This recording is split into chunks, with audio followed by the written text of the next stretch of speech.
probably be the Chris Rock special that came out. I've heard I've heard like what everybody's talking about, basically, you know. Word. And I don't think he went hard enough, honestly. I watched it yesterday. Yeah, I just turned it on. I watched it. I don't really have strong feelings about it. You know what I mean? Like I see like people online that are like really going off on both sides. And as per usual, what everybody said it was ain't what it is. Like I came across this post where they were like, oh, this is misogyny or whatever. You know, Chris is or Will Smith is the one that hit him, but all he did was punch at Jada. And I watched it. First off, he doesn't even get into it until the last 5 minutes of the damn special. Right. Second, I don't know what you were watching, people who are saying this, but I'm not saying he ain't saying nothing about Jada. I'm not saying he didn't say a lot about Jada, but he clearly came after Will. Like clearly was bucking aim. Like I ain't heard that many bitches in that short of time span since what's that nigga's name with the robe? Hugh Hefner. Oh yeah.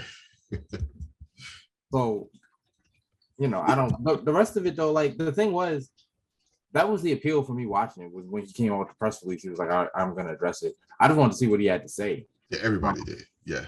The rest of it, it wasn't not funny, but it wasn't hilarious. Like I've never really found Chris Rock to be hilarious. I think he's entertaining. What? Oh, he in the 90s, man, he was killing everything. Maybe it's cool for me. Was it bigger and blacker or something like that? That whatever that special was, killed it. Oh, like I love black people, but I can't stand them niggas. You know, like yeah, that whole set is just like classic. That killed me every time. I mean, I can dig it. I just like I said, I think he's funny. I think he's entertaining. I just don't think he's like, you know, gut busting hilarious. So I watched it all, and I didn't regret it. And I really wish these things weren't such hot button topics. Like not just in the sense that everything gets so polarized now. Like literally everything is a war, and that shit is exhausting. It's like everybody want to have a think piece about everything that everybody says. I'm just like, like, and I remember I saw somebody make a post, and he said, black men, when you say something is racist and white people tell you that's not racist, you know that upsets you. So please don't tell us black women when something isn't misogynoir if we say it's misogynoir. And I just remember reading that and I was like, all right. And I didn't engage. And I know the person, but I didn't engage because I just didn't want any conflict at the moment. I actually had a lot of conflict yesterday and I just didn't want any more. So I was like, I'm just gonna let this slide. Well, not let it slide. I'm just gonna let it lie. But I remember like looking at it, and I had said this when the Oscar thing happened last year. I was like, all right, this happened between two dudes. Regardless of why it happened, whether it was justified, who did what, who said what, this happened between two dudes. And every guy who gave their 2 cents about what this was, what was actually going on between these two men, like trying to break down their psychology and what this was really about, yada, yada, yada. Because we've all seen niggas get into it. You know what I mean? Everyone who was saying things like that were being overshadowed by women who were like, oh no, it was actually about this, that, and the third, and it's just that, like all the terms and everything like that. And I was like, are you telling me that the dude's opinion on how dudes are acting and why they may be acting that way is the secondary opinion in this situation? You know what I mean? Like, you don't think it's strange that the women have the authority opinion of what happened between two men? I mean, I'm not saying that their points weren't valid to any degree, but I just remember. You are opening Pandora's box. I know. You are treading on dangerous territory. Yes, I am. I just remember, but I bring it up because it's interesting how that flipped now because the plea was for men to bend the knee to women's not like this is something that happens to women. So let us tell you what's going on with the women. Listen to our stories and I'm fine with hearing that. I think that women should be the expert opinion on women's shit. But by that same token, I think men should be the expert opinion on men's shit. So said by a man who has never been married. Okay, fair enough. But like, I don't. No, I feel you. That's man. God, like I said, you're cracking open Pandora's box, and there's a whole side of the internet that is like this whole men's right or the men are the prize kind of thing that this like leads into kind of. But I'm not into all that.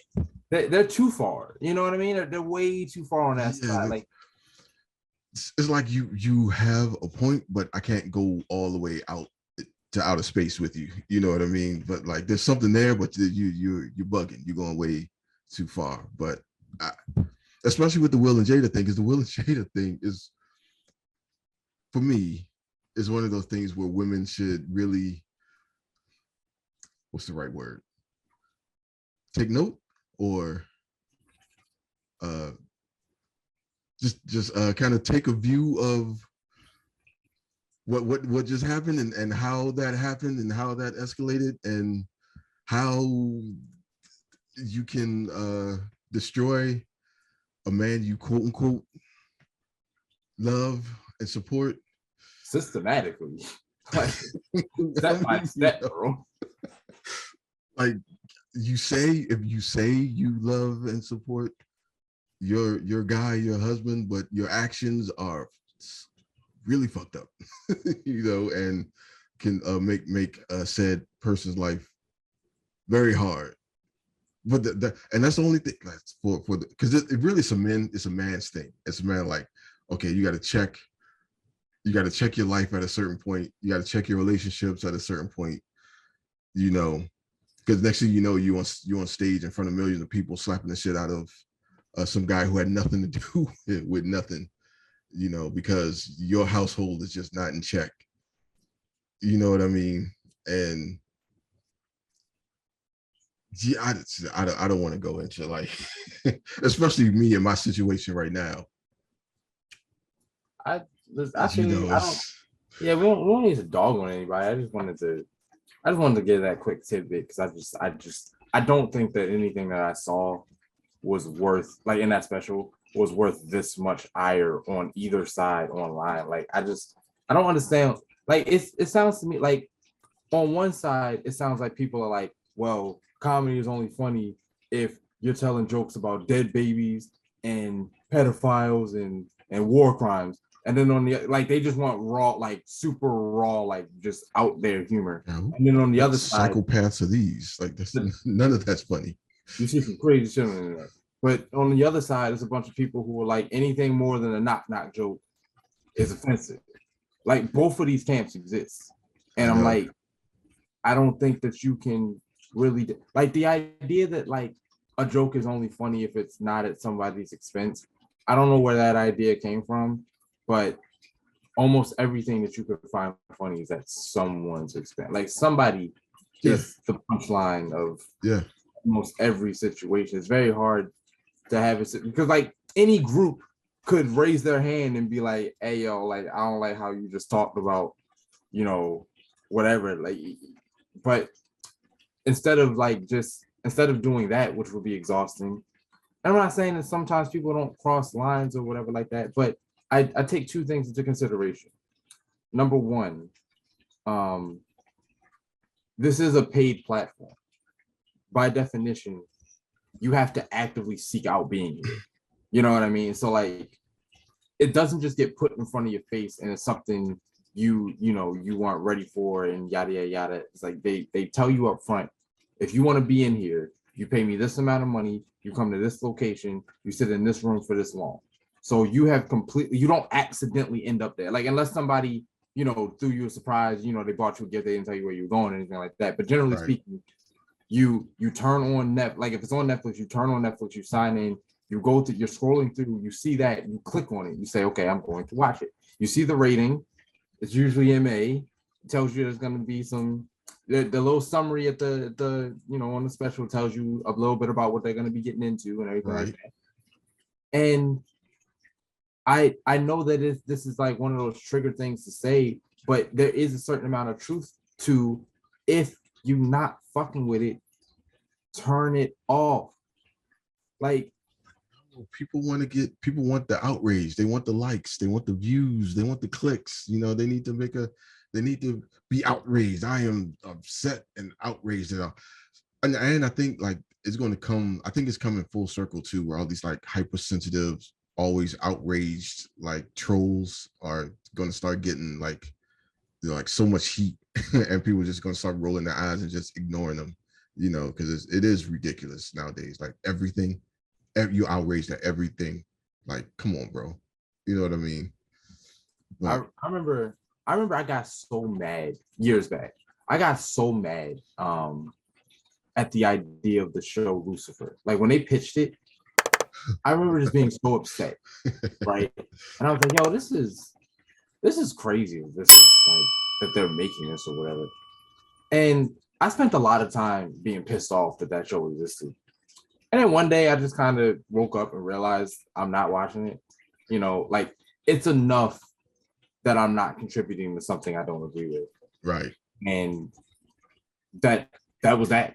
Like people come to me and like not like a whole bunch. I'm not saying like people are constantly hounding me, but I have a couple friends in my circle who have attempted to pitch me that show. And I have conceded on several occasions that based on how they're describing it, it sounds narratively interesting. Like it's like a good philosophical question. Well, what if Lucifer isn't the dick that the Bible says he is, and what if God is maybe a little darker than the Bible alludes him being? Like it's like on paper, asking the question is interesting, but I'm too rooted in my faith to. Yo, that is so on brand for what a show called Lucifer would be. Like that's all I would expect. Like Lucifer's not a bad guy. He's okay. Yeah. And I'm just like, you have to understand, while I have moved past the fact, past the anger of trying to, of being offended that this thing exists, you have to understand that if I'm someone who truly embraces this faith, truly to my core believes in this, then like Lucifer is the ultimate evil in my world. So trying to get me to buy into an idea that the ultimate evil might just be misunderstood. If you take any generational evil and try to get whatever group was terrorized by that evil to have a conversation with you about, well, maybe he wasn't that bad, you're gonna run into problems. You know what I mean? So it's just like, go ahead and watch it if you want, and let the show win as many awards as you want. And I'll never say it's a bad show because I haven't seen it. I don't have the authority to say that. But by its pure inception, you'll never be able to get me to watch it. And it's just, like I said, it's enough for me to just sidestep it. I just don't get why like there has to be this, and I don't mean like, oh, why don't you like me? I just mean like I genuinely do not understand anymore because my mind just doesn't work that way. I don't understand. Even looking back, I don't understand why it took me so long to wake up and realize I could just not watch the show. So I don't understand why everybody just. Well, I don't know. I hated that it existed. I've always hated that show existed, because of course we want to have a show called Lucifer, but if we have a show called like Moses or or God or something like that, they put the same emphasis on, hey, maybe God isn't as the black and white or static as everybody makes him out to be. Maybe he's a relatively cool, normal-ish, entity that comes and walks around and helps people every now and then. It goes on adventures and stuff, right? We can't have that show, but we could damn sure have a show about the devil that does that. Like he's an okay guy, you know what I mean? But that the whole idea of that is, yeah, that's. I mean, we're in the devil's playground, so of course he's going to be like, oh, I'm not that bad. Don't listen to those Christians, don't listen to those Bible people. Come on, man. Just no, come on. Just sit down, chill out, watch a show, hang out with me. You know Have an apple. right. Yeah, I know. I feel you, but again, I've never watched it either. Never had an interest. Always hated it existed. But again, it's like I never engaged with it, even because it was on Fox for like a long time, and I mean, I would roll my eyes at it every time like a commercial or something would pop up or like something would come up, and it's just like, yeah, of course. But yeah, it's just I never hopped on Facebook and said this show is an abomination. They should all like, why are you putting that much energy into this? I literally never made a comment about it to anybody who didn't ask, except Right. you. Like, this is the first time I think I've ever voluntarily talked about it, and it was only because it was on brand. And it's people want attention. They want attention. They'll hop on Twitter and like rag on it, hashtag it to death. They'll hop on Facebook, write this damn post on there. They'll make a YouTube video saying, but it's just like, I mean, yeah, I hear you, I understand you, but you're putting so much energy in a TV show, right? What are you doing in your community or church or something to like spread, or on your own time to like spread the gospel, spread the good word, talk about God, like show people like the light in the right way. To me, that's what you should spend most of your energy on, not just like hopping on Twitter to like scream at random strangers who really don't know any of these people.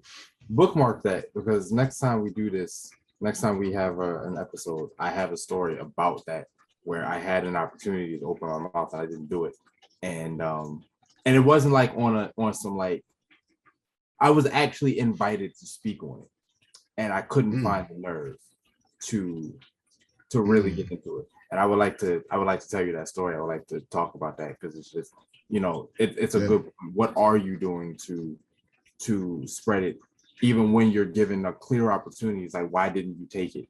So, yeah. Nice. All right. Yeah, we got 2 minutes left. I mean, we could. Yeah, that's an excellent point to end it off of. So, chime in next week. It's a riveting story on the next edition of the A.N.A. podcast. This has been Alex Mack, and here with my boy once again, Alex Hood. All right, man. We will see y'all next week, and be sure to follow us on YouTube. What's the slash? What's it? A.N.A. podcast. Yeah. It's A.N.A. podcast is somewhere in there. Follow the descriptions. Follow us on Instagram, Facebook. I think that's all we got. But everything except Apple. Fuck Apple. Yeah, and on the podcast, but everything except for Apple Podcasts. But yeah, we will catch y'all next week. And till then, peace. Later. Yeah, that's dope. I like these.